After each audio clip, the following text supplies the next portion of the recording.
Now let's talk about another important OOPS concept that is called as overriding. Right, overriding. If I talk about overriding, we also call it as dynamic binding. Right, we also call it as late binding, and we also call it as runtime polymorphism. Right. So far we have seen like overloading, right, which was early binding and a compile time polymorphism, right.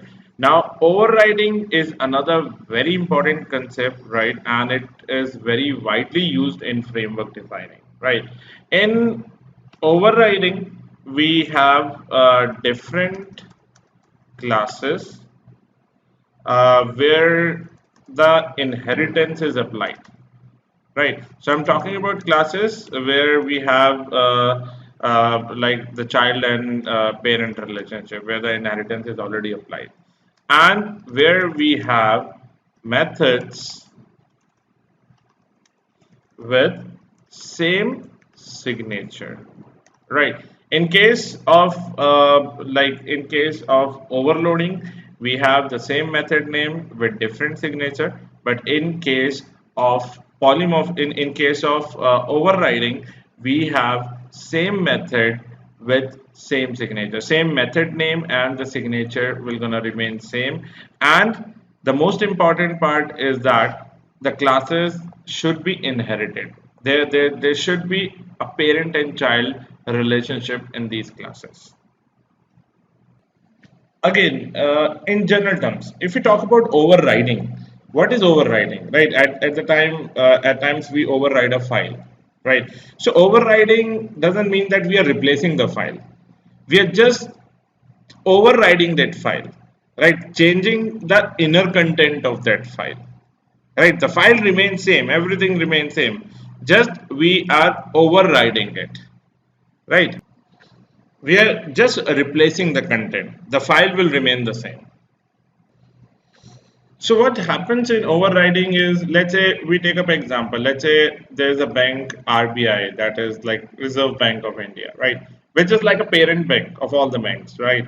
So let's say RBI has got many functionalities, like you can get the home loan rate of interest from the RBI, right.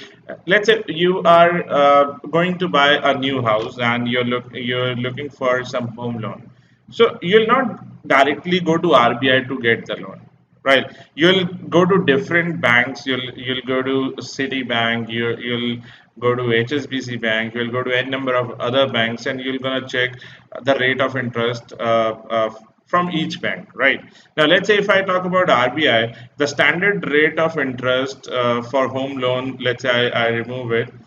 This is a standard method which will actually gonna return us the interest, the rate of interest for the home loan, the standard home loan, let's say it returns 8.5, right?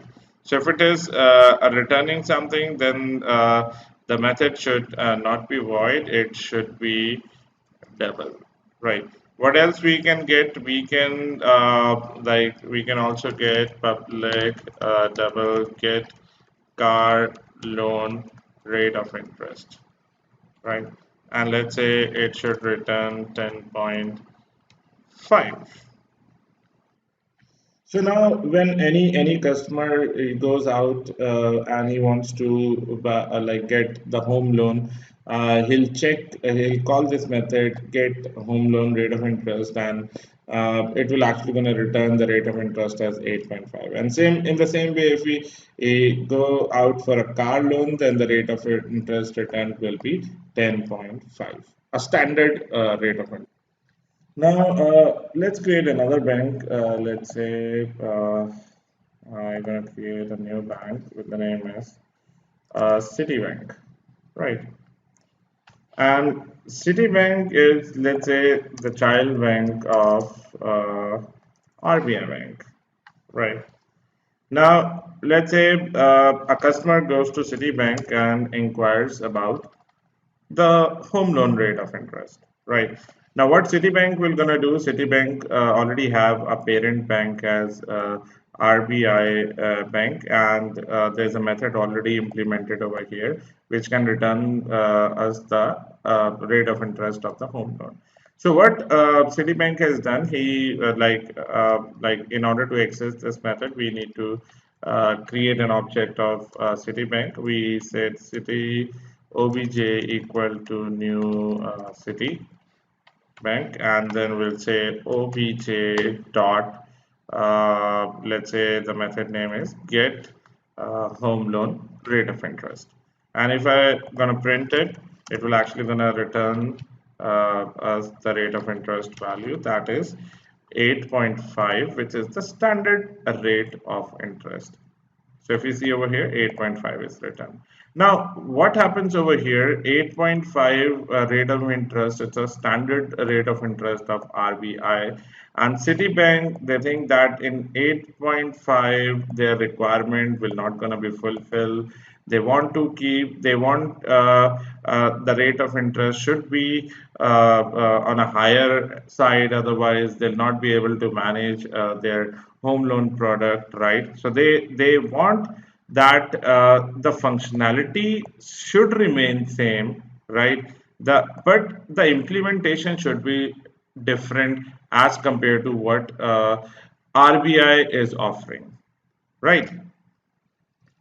Now, in this case, Citibank might gonna create his own method of getting the home loan rate of interest and might keep the rate of interest as 10.5. So Citibank is not actually changing the implementation of get home loan rate of interest of RBI, right? It is creating the same functionality over here, right? By changing the implementation, means by overriding the method that is written inside RBI, right? It's not changing inside over here. It is actually creating the same method inside its own class and changing the implementation. Because here the parent class is not fulfilling the requirement that is actually required by the child class, right? So whenever parent class is not able to fulfill the requirement of a child class, in that case what child class it does, it overrides the method of a parent class. Now this is a little bit confusing question, that why do we perform overriding. So overriding is performed when we have the clear requirements with us, right? And the parent is not able to fulfill the requirement of a child, right? So here the functionality, the function, the method name, it remains the same, right? Whatever that we have in parent class, we are not going to change the method name. The method name will gonna remain the same, just the inner functionality will be changed, will be defined as per the requirement of the child. Now let's practically implement it and then understand how it actually gonna work. Now let's say the same method that we have in RBI, we're gonna use the same method over here and change the implementation. Now it will actually gonna return 10.5. Now this is what overriding is, right? Here the overriding is actually taking place because the method signature over here and over here is the same, right? So this is what overriding is. Now if I gonna run the Citibank, the child class over here, it will actually gonna return 10.5. Now, in the same way, let's say another bank comes. We're going to create one more bank over here. Let's say HSBC Bank, right?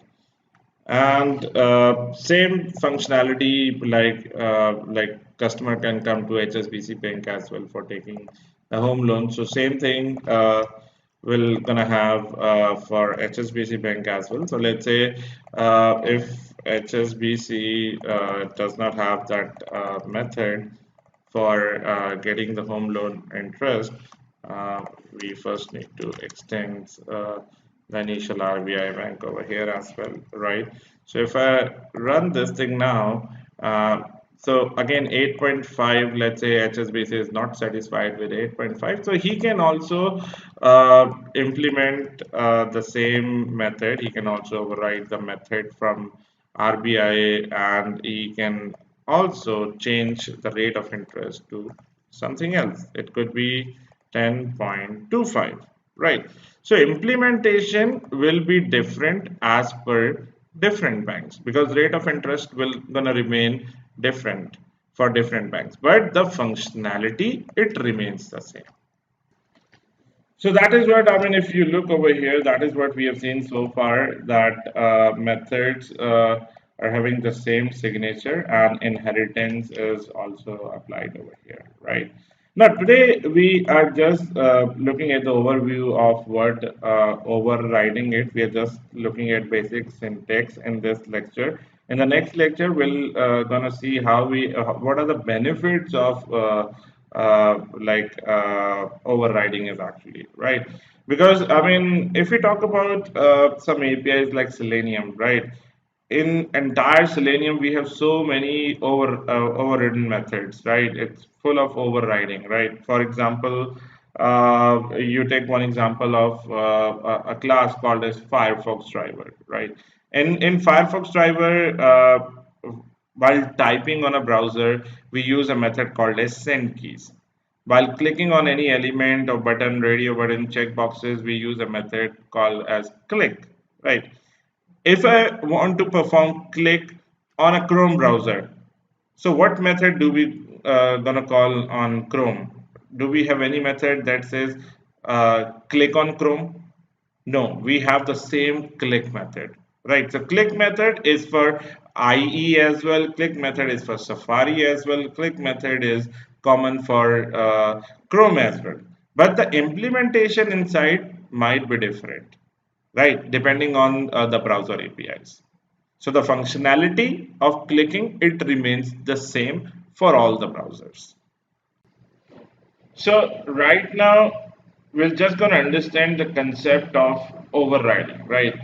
Because if we are able to understand what overriding is, then the concepts like interface and abstract classes, these concepts are completely following overriding, right? So if we are familiar with the basic concept of overriding, these things will be very simple for us.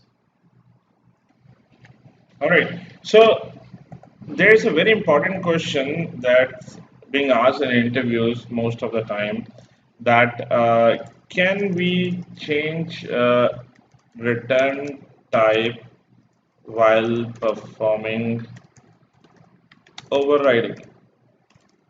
Right. Now, with overriding, like we call it as a runtime polymorphism as well, right? Why we call it as runtime polymorphism? Because if you take a look over here, things are changing, things are decided at the runtime, right? When we are executing the code. At the runtime, it is actually giving the output of this get home loan rate of interest method, right? If you remember, like when we run this is actually calling the method of a child class, not of a parent class. And if a method is not there inside the child class, it will gonna call the method of a parent class. If you remember, we discussed about the inheritance tree, right? So things are executed based on inheritance, and then over here it is actually on the runtime, the functionality is being executed, right? So that is the reason we call it as runtime polymorphism. So why we call it as late binding? Because it binds after running the code, right? So after running it binds, so we call it as late binding, right? Why we call it as dynamic binding? Because the binding is dynamic. If the method is not there with the child, the method that will be binded will be of his parent, and if the method is not there with the parent, then the method that will be binded will be of the parent that is one hierarchy above, right? So that is the reason we call it as dynamic binding as well. Now let's come to the question again. Can we change the return type while performing overriding? Right. So what will be the answer? Will it be yes or will it be no? Let's take a look over here. Now let's say if I am in a child class and if I change the return type to int, right, and I'll remove this value over here.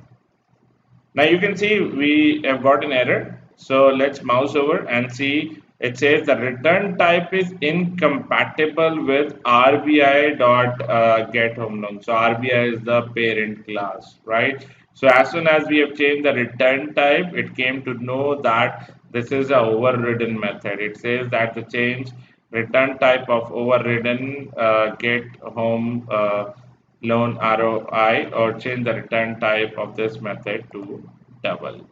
So the answer to this question is no, we cannot change the return type while performing overriding. Again, I can change this answer to yes as well, right? So this again depends on the condition. So we cannot and we can as well. So why no? No in the case when the return types are primitive, right? Primitive as in we have primitive data types. Like if in case you want to search for what all primitive data types are there. So say primitive data types in Java. So you're going to see the list of primitive data types. So these are like Boolean, byte, char, short, int, string, right? Sorry, and not string, it's int, long, float, double. These are basically the primitive data types in Java. Right. And yes, in case the return types are class name, right? So method when when do we have the return types as a class name? So when a method will actually going to return you object, then the method will going to have the return type as class name.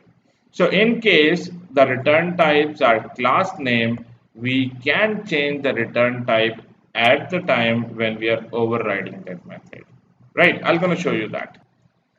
So let us see when do we have return types as class name. Can a method have a return type as a class name? Yes. Let's say I create a method which actually returns the object of this class itself. So I can say get object. So I'm actually getting the object from this method. It will return the object. How it will gonna return it? I'm gonna say XSBC obj equal to new XSBC. So I'm creating an object of this class, and it's at the end it should return me obj. Right. And whenever we are returning an object, the return type will be of that class only. So we're gonna write it in this way. So this is how we have created a method which will actually returning us the object of this HSBC class. Now I can copy this and I can go to the RBI bank and I can create a method over here which will gonna have the return type of RBI like this. Now you can see there's no error over here, right? We have a method with the same signature but a different return type. In the case where the return types are basically the class name, right? Or I can change this to something called as covariant, right? Now this is another keyword, covariant. What covariant is? Now let's understand what covariant is. Covariant means the return types are class name and there is parent child relationship between those classes, right? Now let us understand it practically. Now again, look at the method get object method in RBI. The same method is there in HSBC. The return type over here is the class name, and if we talk about the relationship in this class and this class, this has got a parent-child relationship. So that is what covariant it means. The return types are class name, right? And there is a parent-child relationship between those classes. So we also call it as covariant. So yes, we can change the return type while performing overriding in case the return types are covariant or the class name having the parent and child relationship. Again, for example, I create one more bank. So a bank with the name, let's say, American Express, right? Amex. Now, what I'm gonna do, I want to change the return type of this to a different class, right? I can change the return type of this HSPC to MX as well. So in that case, I need to return an object of MX, which equal to new MX, right? And over here, the return type will also be MX. Now you can see immediately I got an error. So it says that the return type is not compatible. Why? Because MS still does not have a parent and child relationship with RBI. As soon as I create that relation, I'll say MX extends RBI, you're gonna see that the error will gonna go away, right? So that is what covariant means, right? So there has to be a parent-child relationship in these return types, then you should be able to override this method. Now the overriding is actually happening. Now one more important example. In Java, we have 8 primitive data types. And against all primitive data types, we have a class associated with it. Right. For example, like if I talk about some of them, we have a primitive data type int, where there's a class called as integer. Right. We have a data type as double, where the class is also double. And similarly, for char, we have a class called as character. So these are also called as wrapper classes. Now again, there is a super class to these wrapper classes as well, right? Which is called as a number class, right? Now just look at it carefully. These are very important concepts.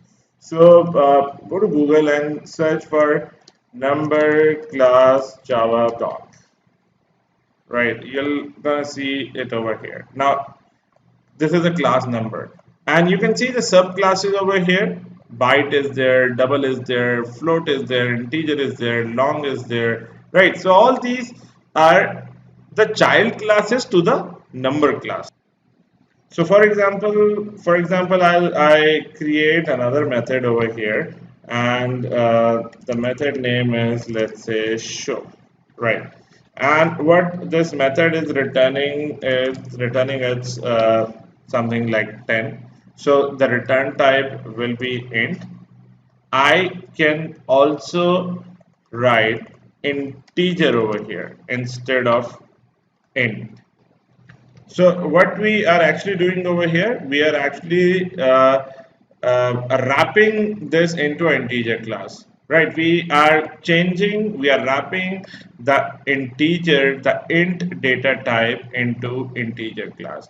And when do we have a method type as a return type as a class name? So when it actually returns an object. So what we are actually doing over here is we are converting int to the integer class object.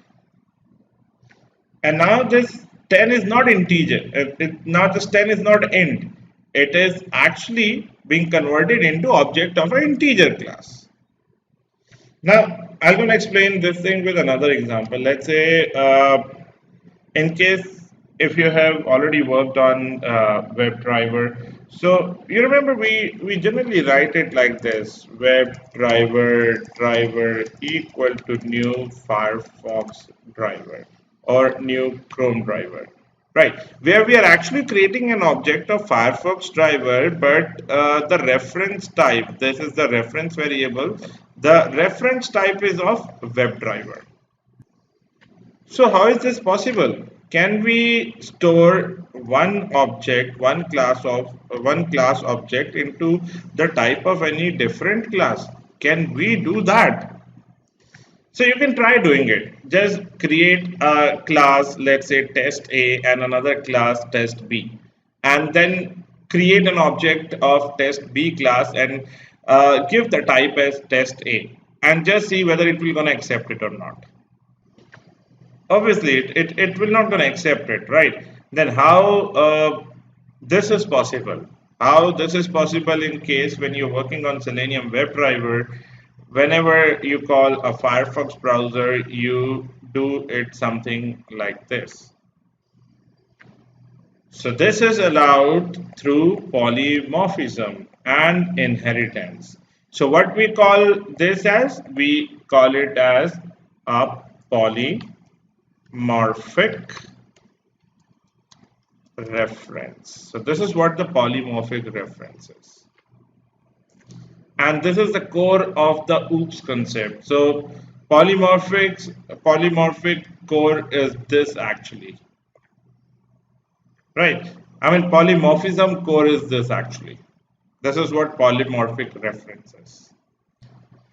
So with the help of polymorphic reference, we can store any child class object into the reference of the parent class. And that is what is happening over here. So do remember, if you have multiple classes are having a parent and child relationship, so you can you can define the type, the polymorphic reference with the help of the type as parent and the object as that particular class. But again, one thing to remember that we cannot store the object of a parent class into a child class reference. That is not possible, right? So same way, if I go to Citibank and if I create an object of Citibank like this, if I create a city obj2 equal to new city, I can do it in this way, and I can also do it in this way, and it will allow it. It won't give you any error, but you cannot do it like this. You cannot have the child class reference to the parent class object. This is not possible, right? So we can do it like this. And how this is possible? This is possible just because of polymorphism. And polymorphism is possible with the help of inheritance. Right? So all these things are interrelated. You cannot achieve polymorphism till the time inheritance is not there. Now tell me, can I store the object of integer into the number class reference? Yes, we can do it. So what I can do is I can go over here, instead of this integer, I can change it to number, the parent class reference. Now same method I'll gonna copy and I'll move it to SBI. Oh, sorry, Citibank. Now see, there is no change over here. There is no error because like the method signature and the return types both are same, right? Now instead of number, I can change the return type to integer. And still you can see that there is no error, right? Why? Because the types are covariant. The return types are class names and there is a parent-child relationship between these classes, right? So that is where the return types are covariant. You can keep them in your methods which you are overriding it.